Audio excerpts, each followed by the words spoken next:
മധ്യവയസ്കൻ കാറിനുള്ളിൽ കഴുത്തറുത്ത് കൊല ചെയ്യപ്പെട്ട നിലയിൽ.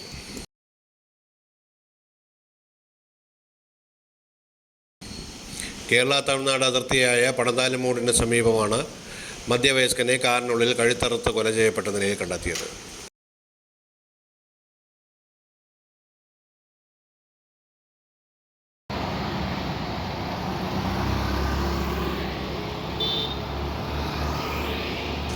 കഴിഞ്ഞ ദിവസം രാത്രി 2 മണിയോടുകൂടി പട്രോളിംഗ് നടത്തുകയായിരുന്ന തമിഴ്നാട് പോലീസ് സംഘം സംശയാസ്പദമായി നിർത്തിയിട്ടിരുന്ന കാർ പരിശോധിച്ചപ്പോഴാണ് മധ്യവയസ്കനെ കൊല ചെയ്യപ്പെട്ട നിലയിൽ കണ്ടെത്തിയത്.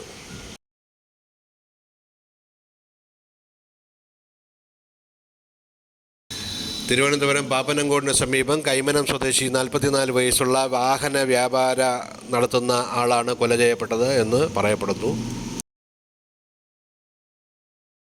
വാഹന ബിസിനസ്സുമായി ബന്ധപ്പെട്ടുള്ള യാത്രക്കിടയിലാണ് ഇദ്ദേഹം കൊല ചെയ്യപ്പെട്ടത് എന്നും പറയപ്പെടുന്നുണ്ട്. കൈവശമുണ്ടായിരുന്ന ലക്ഷക്കണക്കിന് രൂപ അപഹരിക്കപ്പെട്ടതായും പറയപ്പെടുന്നു. തമിഴ്നാട് പോലീസ് കേസ് രജിസ്റ്റർ ചെയ്ത് അന്വേഷണം ആരംഭിച്ചിട്ടുണ്ട്. ബോഡി ആശാരിപ്പള്ളം മെഡിക്കൽ കോളേജിലേക്ക് മാറ്റി.